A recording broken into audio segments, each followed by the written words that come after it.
അവസാനത്തേതാകില്ല. IDF ഒരു press not വരുന്നുണ്ട്. IDF and ISA will continue to operate with determination in order to defeat the Hamas terrorist organization responsible for October 7 massacre. അങ്ങനെ October 7 കൂട്ടക്കൊലയ്ക്ക് ഉത്തരവാദികൾ Hamas നേതാക്കളെ തെരഞ്ഞുപിടിച്ച് കൊല ചെയ്യുമെന്ന് ഇപ്പോഴും ഈ പറയുന്ന IDF-ഉം ISA മുന്നറിയിപ്പ് നൽകുന്നു. ഇതിന്റെ ഭാഗമായാണ് ദോഹയിൽ ഇപ്പോൾ സ്ഫോടനം നടത്തിയെന്ന് പറയുന്നത്. പക്ഷേ കഴിഞ്ഞ കാലങ്ങളിലെല്ലാം നമ്മൾ കണ്ടതുപോലെ ഹമാസ് നേതാക്കൾ കൃത്യമായി അവർ ഇരിക്കുന്നിടത്ത് വെച്ച് പ്രിസൈസായി അവരെ തെരഞ്ഞുപിടിച്ചൊരു സ്ഫോടനം നടത്തി ഇല്ലാതാക്കുന്നത് വ്യത്യസ്തമായി ഇത്തവണ റെസിഡൻഷ്യൽ ഏരിയയിൽ സ്ഫോടനം നടത്തിയിരിക്കുന്നു. വ്യോമാക്രമണം ഉണ്ടായിരിക്കുന്നു എന്നാണ് ഇപ്പോൾ ലഭിക്കുന്ന വിവരങ്ങൾ. എന്തായാലും ശ്രീജിത്ത് ഈ പറഞ്ഞതുപോലെ IDF-ഉം ISA-യും അവരുടെ മുന്നറിയിപ്പുകൾ തുടരുകയാണ്. അവർ ഈ ആക്രമണം തുടരും. പക്ഷേ ദോഹയിൽ ഖത്തറിനെ സംബന്ധിച്ച് എന്താണ് ഇത് സംബന്ധിച്ച് അവർ നൽകുന്ന വിശദീകരണം?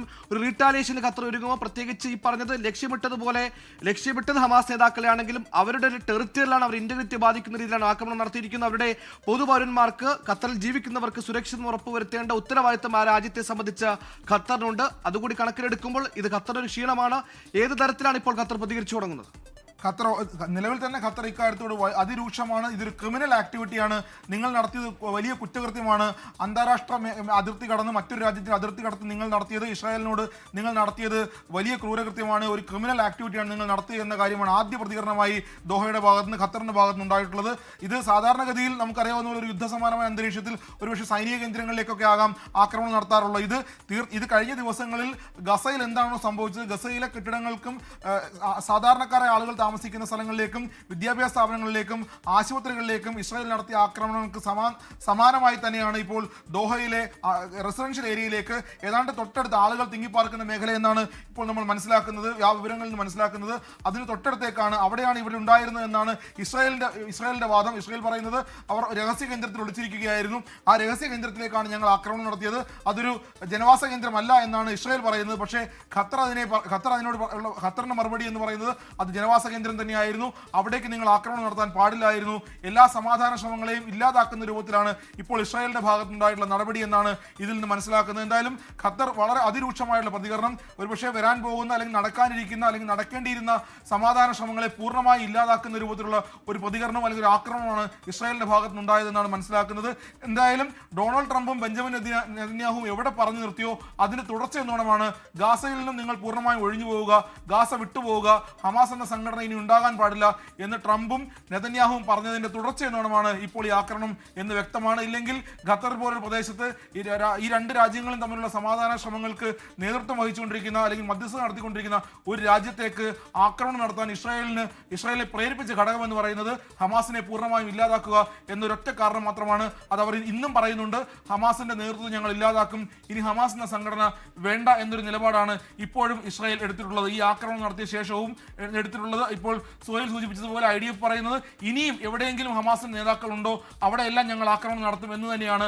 അങ്ങനെയെങ്കിൽ ലോകത്ത് എവിടെയെങ്കിലും ഹമാസിന്റെ നേതാക്കൾക്ക് അഭയം പ്രാപിക്കാൻ അവസരമുണ്ട് എങ്കിൽ അതില്ലാതാക്കാം എന്ന സൂചന കൂടിയാണ് ഇപ്പോൾ ഈ ഇസ്രായേൽ നടത്തിയ ആക്രമണത്തിൽ നിന്ന് നമ്മൾ മനസ്സിലാക്കുന്നത്. സുഹൈൽ, സീത, ലോക നേതാക്കളുടെ അടക്കം പ്രതികരണം ഇതിൽ കൗതുകമുണർത്തുന്നതാണ്. കാരണം പ്രത്യേകിച്ച് ഖത്തറുമായി അടുത്ത ബന്ധമുള്ള രാജ്യമാണ് അമേരിക്ക. നേരത്തെ നമുക്ക് അറിയാവുന്നതുപോലെ തന്നെ ഖത്തറിലെ അമേരിക്കൻ ബേസുകൾക്ക് ഇറാൻ നേരെ ആക്രമണം ഉണ്ടായ സമയത്തൊക്കെ നമ്മളത് കണ്ടതാണ്. അങ്ങനെ അമേരിക്കയെ എപ്പോഴും ചങ്ങാത്തമുണ്ടാകുന്ന, എപ്പോഴും അമേരിക്ക പറയുന്ന അനുസരിച്ച് മീഡിയേഷൻ ശ്രമിക്കുന്ന ഒരു രാജ്യത്ത് ഇസ്രായേൽ ഹമാസ് ലക്ഷ്യമിട്ട് ആക്രമണം നടത്തുമ്പോൾ അമേരിക്കയുടെ പ്രതികരണം ഏറെ നിർണായകമല്ലേ?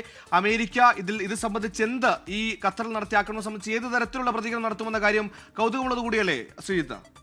തീർച്ചയായും അമേരിക്കയുടെ പ്രതികരണമാണ് ഇക്കാര്യത്തിൽ അറിയേണ്ടത്. പ്രത്യേകിച്ചും ഡൊണാൾഡ് ട്രംപ് ഇസ്രായേലിനെ അനുകൂലിച്ചുകൊണ്ടും ഗാസയിലെ ഹമാസിനെ എതിർത്തുകൊണ്ടും കഴിഞ്ഞ ദിവസങ്ങളിലൊക്കെ നടത്തിയ പ്രഖ്യാപനങ്ങളുടെയും പ്രസ്താവനകളുടെയും പശ്ചാത്തലത്തിൽ ഈ ഖത്തറിനെ കുറിച്ച് ട്രംപിന്റെ ഒരു പ്രസ്താവന വളരെ സാഹൂതം നമ്മൾ നിരീക്ഷിക്കുകയാണ്. പക്ഷേ അമേരിക്കയെ സംബന്ധിച്ച് എന്തായാലും അമേരിക്കയെ സംബന്ധിച്ചൊരു നിലപാടെടുക്കുന്ന കാര്യത്തിൽ ഇത് വലിയ പ്രതിസന്ധി സൃഷ്ടിക്കും. കാരണം ഖത്തറിനൊപ്പം നിൽക്കുകയും വേണം, ഇസ്രായേലിനെ തള്ളി പറയാനും കഴിയാത്തൊരു സാഹചര്യത്തിലേക്കാണ് ഇപ്പോൾ ഇസ്രായേൽ ഈ ആക്രമണം കൊണ്ടെത്തിച്ചിട്ടുള്ളത്. ആ ആക്രമണത്തിന്റെ പശ്ചാത്തലം പരിശോധിക്കുമ്പോൾ സ്വാഭാവികമായി അമേരിക്കയെ സംബന്ധിച്ച് എവിടെയും നിൽക്കാൻ കഴിയാത്തൊരു അന്തരീക്ഷം ഉണ്ടാകും. ഈ ഖത്തർ നടത്തിക്കൊണ്ടിരിക്കുന്ന സമാധാന ശ്രമങ്ങൾ പൂർണ്ണമായി ഇല്ലാതാകുന്ന ഒരു അന്തരീക്ഷം ഉണ്ടാകും. ലോകത്തെ സമാധാന ശ്രമങ്ങൾ അല്ലെങ്കിൽ പലസ്തീനുമായി ബന്ധപ്പെട്ട് ഗസയുമായി ബന്ധപ്പെട്ട് നടത്തി വരുന്ന സമാധാന ശ്രമങ്ങൾ പൂർണ്ണമായി ഇല്ലാതാകുന്ന രൂപത്തിലേക്കാണ് ഇപ്പോൾ ഈ ആക്രമണം കൊണ്ടുപോകുന്നത്. അത് മാത്രമല്ല ഇന്നും ഇന്നലെയുമായി നടന്നത് നമുക്കറിയാവുന്ന പോലെ തന്നെ പരിസ്ഥിതി പ്രവർത്തകർ ഗ്രേറ്റ തുൻബർഗ് അടക്കമുള്ള ആളുകൾ യാത്ര ചെയ്യുന്ന കപ്പലിന് നേരെ ഇന്ന് രാവിലെ ഇന്നലെ പുലർച്ചെയുമായി ഡ്രോൺ ആക്രമണം ഉണ്ടായിരുന്നു. ആ ആക്രമണത്തിന് പിന്നിലും ഇസ്രായേലാണ് ആണ് എന്നൊരു വാദം രാവിലെ മുതൽ വലിയ രൂപത്തിൽ അന്താരാഷ്ട്ര മാധ്യമങ്ങളിൽ വാർത്തകൾ വന്നിരുന്നു. ഇങ്ങനെ പല രൂപത്തിൽ സമാധാന ശ്രമങ്ങളെ എവിടെയെല്ലാം ഉണ്ടാകുന്നുണ്ടോ അവിടെയെല്ലാം ഇല്ലാതാക്കാൻ ഇസ്രായേലിന്റെ ഭാഗത്തുള്ള ശ്രമങ്ങൾ നടക്കുന്നുണ്ട്. അമേരിക്ക അതിനെ ന്യായീകരിക്കുന്നുണ്ട്. ഹമാസ് എന്ന സംഘടനയെ ഇല്ലാതാക്കാനുള്ള ശ്രമത്തിന്റെ ഭാഗമാണ് എന്ന ഒറ്റ കാരണം പറഞ്ഞുകൊണ്ടാണ് അമേരിക്കയുടെ ഭാഗത്തുനിന്നും അല്ലെങ്കിൽ ഇസ്രായേലിന്റെ ഭാഗത്തുനിന്നും ഈ രൂപത്തിലുള്ള പ്രതികരണങ്ങളും ആക്രമണങ്ങളും ഉണ്ടാകുന്നത്. സ്വാഭാവികമായി ഇതിന് പ്രതികരണം എന്ന നിലയ്ക്ക് ഹമാസിന്റെ ഭാഗത്തുനിന്ന് തിരിച്ചടി ഉണ്ടാകും. അപ്പോൾ സ്വാഭാവികമായും വീണ്ടും ഇതൊരു യുദ്ധസമാനമായ അന്തരീക്ഷത്തിലേക്ക് പോകും. ഇതിന്റെ മറുപടി എന്താകും എന്നുള്ളത് ഹമാസിന്റെ ഭാഗത്തു നിന്നായിരിക്കും ഇനി ഉണ്ടാകുക. അമേരിക്കയുടെ മറുപടിയേക്കാൾ പ്രസക്തം ഹമാസിന്റെ ഒരു മറുപടി, ഹമാസിനെ എങ്ങനെയായിരിക്കും ഇതിൽ തിരിച്ചടി നൽകാൻ തയ്യാറെടുക്കുക എന്നുള്ളതാണ് അതിന്റെ കൗതുകം വരാൻ പോകുന്നത്. സുഹൈൽ, എന്തായാലും ആക്രമണ പ്രത്യാക്രമണങ്ങളിൽ നിന്ന് അല്പം വിട്ടുനിന്ന ഹമാസിനെ വീണ്ടും പ്രകോപിപ്പിക്കുന്ന രീതിയിലാണ് ഇപ്പോൾ ഹമാസിന്റെ നേതാക്കൾ താമസിക്കുന്ന ഇടത്തേക്ക് ഖത്തറിൽ ഇപ്പോൾ സ്ഫോടനം ഉണ്ടായിരിക്കുന്നത്.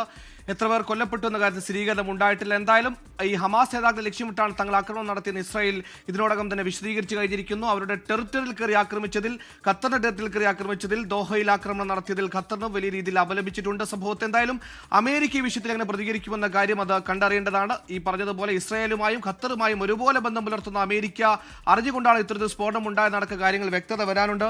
ശ്രീത്, നമ്മൾ നേരത്തെ സൂചിപ്പിച്ചതുപോലെ ഈ ഹമാസിന്റെ റിട്ടാലിയേഷൻ എന്നതിനപ്പുറത്തേക്ക് ഒരു മധ്യസ്ഥ ശ്രമത്തിന് എന്നും ശക്തി പകരുന്ന, അതിന് എപ്പോഴും മധ്യസ്ഥ ചർച്ചകൾക്ക് ഇടനാഴി തുറക്കുന്ന രാജ്യമാണ് ഖത്തർ, ഈജിപ്ത്.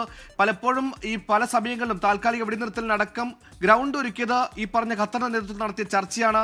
അപ്പോൾ ഈ വിഷയവുമായി ബന്ധപ്പെട്ട് ഖത്തറിലേക്ക് ഒരു ആക്രമണം നടത്തുമ്പോൾ ഇനി അങ്ങോട്ടുള്ള ഭാവിയിലേക്കുള്ള മധ്യസ്ഥ ചർച്ചകൾക്ക് അടക്കമുണ്ടാകുന്ന ഒരു വിള്ളലല്ലേ ഈ ആക്രമണം? അങ്ങനെ ഇതിനെ നമുക്ക് കരുതാമല്ലോ ഈ ഘട്ടത്തിൽ? തീർച്ചയായും. ഇതിന്റെ ഏറ്റവും വലിയ പ്രത്യേകത, ഒരു 2 മാസങ്ങൾക്ക് മുമ്പാണ് വെടിനിർത്തൽ കരാറുമായി ബന്ധപ്പെട്ട് ചർച്ചകൾ വളരെ സജീവമാവുകയും ഒരുപക്ഷെ ഗാസയിൽ ഈ രാജ്യങ്ങളും തമ്മിലുള്ള ഇസ്രായേലും ഹമാസും തമ്മിലുള്ള വെടിനിർത്തൽ കരാർ ഏതാണ്ട് സാധ്യമാവുകയും ചെയ്യുന്നു എന്ന രൂപത്തിലേക്ക് കാര്യങ്ങൾ പോവുകയും വലിയ സമാധാന അന്തരീക്ഷം രൂപപ്പെടുകയും ചെയ്തു. പക്ഷേ അതിനെ മറികടന്നുകൊണ്ടാണ് ഇസ്രായേൽ അവിടെ ആ സമയത്ത് വീണ്ടും ആക്രമണം നടത്തുകയും ഹമാസിനെ ഇതിലേക്ക് തിരികെ വരാം. ഇപ്പോൾ ഇസ്രായേൽ ദോഹയിൽ നടത്തിയ സ്ഫോടനത്തിന്റെ ദൃശ്യങ്ങൾ നമുക്ക് ലഭിച്ചിട്ടുണ്ട്. ആ ദൃശ്യങ്ങളിലേക്ക്